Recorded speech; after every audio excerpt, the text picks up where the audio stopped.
শক্তিশালী ভূমিকম্পে মিয়ানমার ও থাইল্যান্ডে এখন পর্যন্ত প্রায় ১৫০ জনের মৃত্যুর খবর পাওয়া গেছে। আহত হয়েছে সহস্রাধিক। ভূমিকম্পের উৎপত্তিস্থল মান্দালয় এবং থাইল্যান্ডের রাজধানী ব্যাংককে ধসে পড়েছে হোটেল, ব্রিজ, স্কুল ও অ্যাপার্টমেন্ট।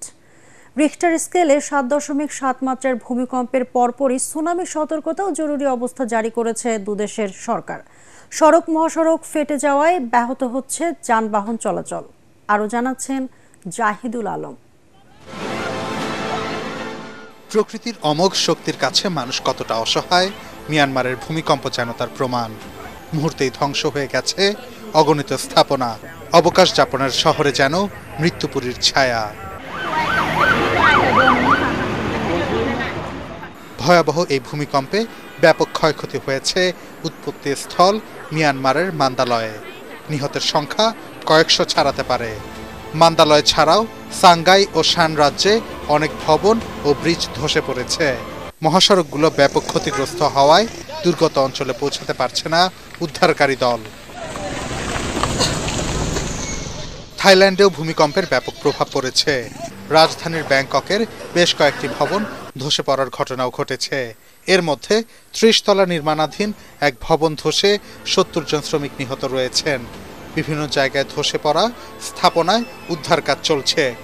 দ্রুত চিকিৎসা সেবা নিশ্চিত করতে স্থাপন করা হয়েছে ফিল্ড হাসপাতাল।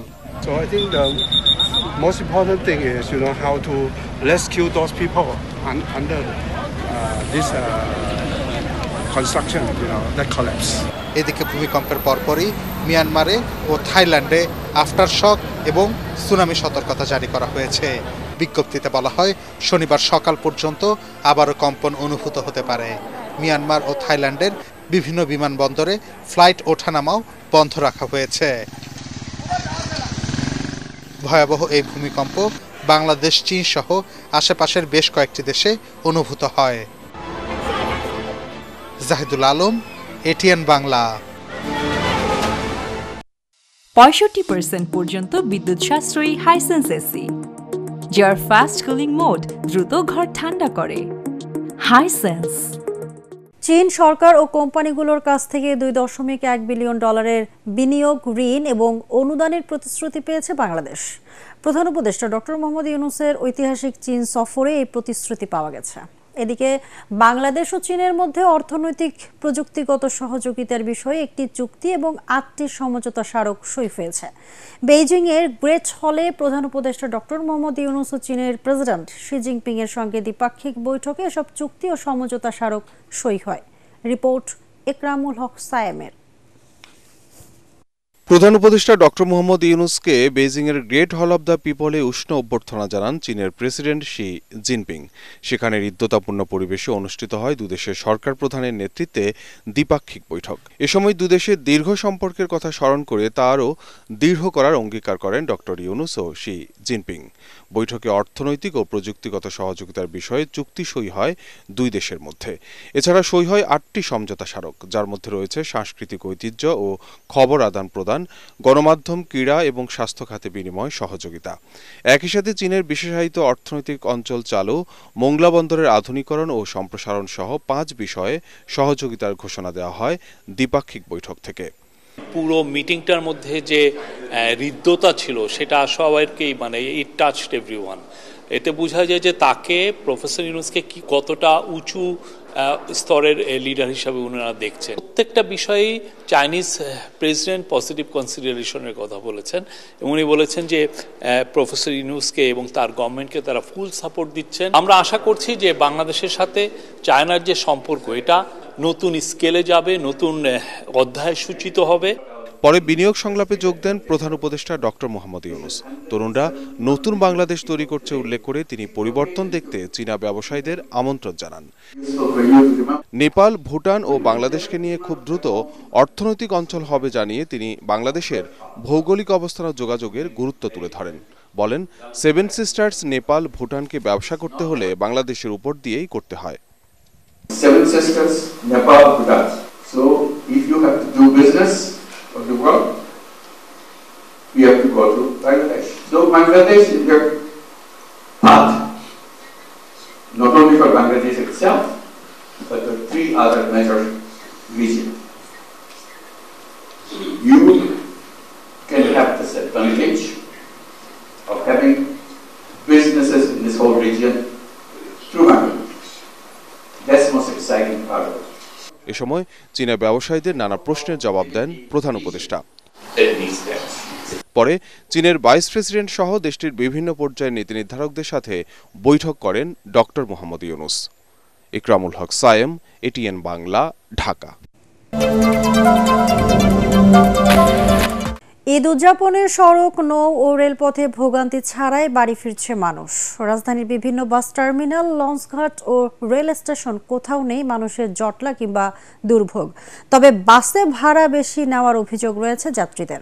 যদিও মালিকদের দাবি সরকার নির্ধারিত ভাড়াই নেওয়া হচ্ছে, ট্রেনগুলো ছেড়ে যাচ্ছে সময় মতো। লঞ্চেও নেই অতিরিক্ত যাত্রী। রিপোর্ট মাজহারুল হক মুহাজিরের। ঈদের আগে ও পরে সব মিলিয়ে টানা 9 দিনের লম্বা ছুটি উদযাপনে কর্মব্যস্ততা শেষে নারীর টানে ঢাকা ছাড়ছে মানুষ।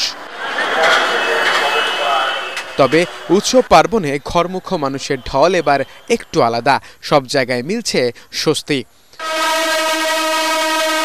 দিনভর রাজধানীর কমলাপুর থেকে যথাসময়ে ছেড়ে যাচ্ছে ঈদ স্পেশাল ট্রেনগুলো। অনলাইনে টিকিট কাটায় কিছুটা ঝক্কি পোহাতে হলেও সার্বিকভাবে সন্তুষ্ট রেলের যাত্রীরা। বাসে ভোগান্তরি বেশি, রাস্তাঘাটে জাম। অনলাইনে টিকিট 10 দিন আগে কাটতে হয়, টিকিট কাটার সময় একটু ঝুট ঝামেলা ছিল। এত ভিড় নাই, ভালোই।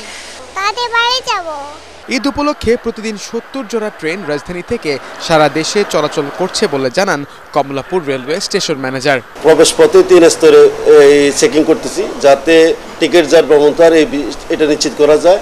এর পরবর্তীতে ট্রেনে উঠার পরে ট্রেনেও চেকিং আছে, গন্তব্য স্টেশনও চেকিং আছে। আমাদের জিআরপি, আরএনবি, এপিবিএন সদস্য, আনসার সদস্য এবং র্যাব রাউট হলে আছে।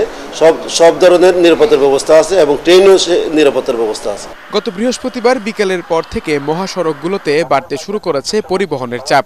মহাসড়কে বড় যানজট না হলেও রাজধানী থেকে বের হতে যানজটে আটকে থাকতে হচ্ছে যাত্রীদের। বাসের ভাড়া বৃদ্ধি নিয়ে প্রতিবারের মতো এবারও যাত্রীদের অভিযোগ উড়িয়ে দিয়েছে বাসগুলো। অন্য সময় থেকে 100, 200, মানে এখানে তো 100 টাকা বেশি নিচ্ছে, ওখানে 200 টাকা 300 টাকা বেশি নিচ্ছে। এসি বাসে তো আরো বেশি নিচ্ছে, 1200, 1000 টাকা নিচ্ছে। যেটা নিতাম ওটা ভাড়া না, যেমন আমি 500 নিতাম, ওই বাস থেকে 500 আসতো, 1000 হইতো। আর এখন ওই বাস থেকে খালি আসতেছে। এখন যেটা গভর্নমেন্টের অরিজিনাল রেট সেটা নিতে হবে। গভর্নমেন্টের অরিজিনাল রেট 712 টাকা, আমি নিচ্ছি 710 টাকা। এদিকে বাস ও ট্রেনের পাশাপাশি রাজধানীর সদরঘাট লঞ্চ টার্মিনালে ব্যাপক ভিড় লক্ষ্য করা গেছে। পর্যাপ্ত লঞ্চ থাকায় আগে ভাগে বাড়ি ফেরার সুযোগ পেয়ে উচ্ছ্বসিত দক্ষিণাঞ্চলের মানুষেরা। এমন তো সুবিধা, যাত্রীবাহী কম আছে, চলাফেরা আরাম। আমাদের লঞ্চে ওঠা হয় একমাত্র শান্তির জন্য। যেরকম গাড়িতে ভাড়া বেশি নেয় এবং জার্নি অনেকে করতে কষ্ট, কিন্তু লঞ্চে আগে যেরকম ভোগান্তি হইতো এরকম ভোগান্তি এখন আর হয় না এবং কোনো জায়জামেলাও নাই। আগে যাত্রী একসাথে একটা চাপ হইতো, লঞ্চে কভার করতে পারতো না, এখন লঞ্চ আছে কিন্তু যাত্রী নেই। পদ্মা সেতু চালু হওয়ার পর থেকে সারা বছরই লঞ্চে যাত্রী খরা চললেও ঈদ এলে একটু আশায় বুক বাঁধেন লঞ্চ মালিকরা। এবারও সেই খরা কাটিয়ে প্রাণ ফেরার অপেক্ষায় তারা।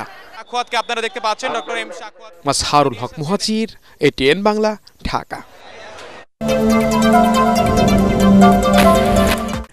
জনমনের সংশয়, অনিশ্চয়তা দূর করতে জাতীয় নির্বাচনের সুনির্দিষ্ট তারিখ ঘোষণা করতে অন্তর্বর্তী সরকারের প্রতি আহ্বান জানিয়েছেন বিএনপির সিনিয়র যুগ্ম মহাসচিব রুহুল কবির রিজভী। নয়াপল্টনে দলের কেন্দ্রীয় কার্যালয়ে জুলাই গণঅভ্যুত্থানে শহীদ ও আহত রিকশা, ভ্যান ও অটো চালকদের পরিবারকে ঈদ উপহার তুলে দিতে গিয়ে তিনি একথা বলেন। জুলাই গণ আন্দোলনে শহীদ ও আহতদের প্রকৃত তালিকা করে সরকারকে তাদের পাশে দাঁড়ানোর আহ্বান জানান রিজভী। পোশাক শ্রমিকদের অনেকে এখনো ঈদ বোনাস ও বেতন না পাওয়ায় ক্ষোভ জানান বিএনপির এই মুখপাত্র। এ সময় আদালতের রায়ে ঢাকা দক্ষিণের মেয়র হওয়া ইশরাক হোসেন জানান, দলের হাইকমান্ডের সিদ্ধান্ত পাওয়ার পরই পরবর্তী করণীয় ঠিক করা হবে। নির্বাচন নিয়ে বিভিন্ন ধোঁয়াশা তৈরি করা হচ্ছে, ডিসেম্বর না জুন না মার্চ, এক এক সময় এক একটা কথা বলা। এইটা তো আমাদের মানে শেখ হাসিনার কিছু কথাবার্তার সাথে মানে এটার মানে মিল পাওয়া যায়। কেন এটা হবে?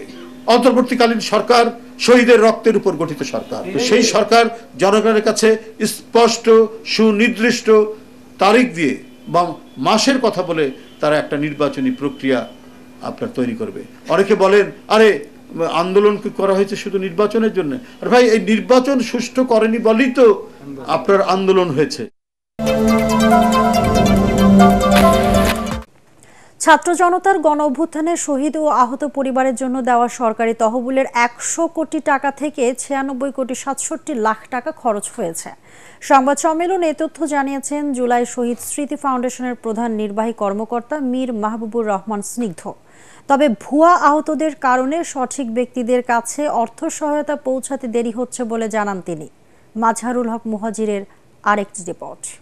বাংলাদেশ তাদের ত্যাগের মূল্য দিয়েছে এবং পুরো বাংলাদেশ একসাথে তাদের পাশে রয়েছে। জুলাই শহীদ স্মৃতি ফাউন্ডেশনের সবশেষ আপডেট নিয়ে এই সংবাদ সম্মেলন করে সংস্থাটি।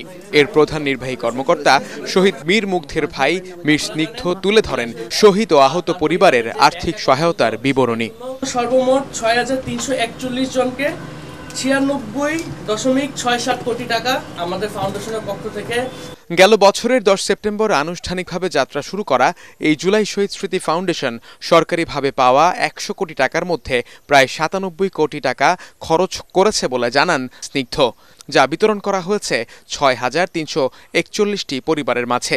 এর মধ্যে 37 কোটি 25 লাখ টাকা 745 জন শহীদ পরিবারের মাঝে এবং 59 কোটি 41 লাখ টাকা 5,596 জন আহত ব্যক্তির মাঝে বিতরণ করা হয়।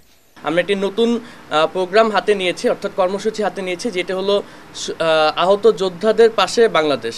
এই কর্মসূচিটি বাংলাদেশের প্রত্যেকটি জেলায় জেলায় গিয়ে এই কর্মসূচিটি গ্রহণ করা হবে এবং প্রত্যেকটি জেলায় জেলায় যে আমাদের যে আহত যোদ্ধা ভাই বোনরা রয়েছে তাদের কাছে আমাদের ফাউন্ডেশনের যে আর্থিক সহযোগিতাগুলো আছে সেগুলো পৌঁছে দেওয়া হবে। কিন্তু এখনো অনেক আহত জুলাই যোদ্ধা ও শহীদ পরিবারের আর্থিক অনুদান পেতে দেরি হতে দেখা যায়।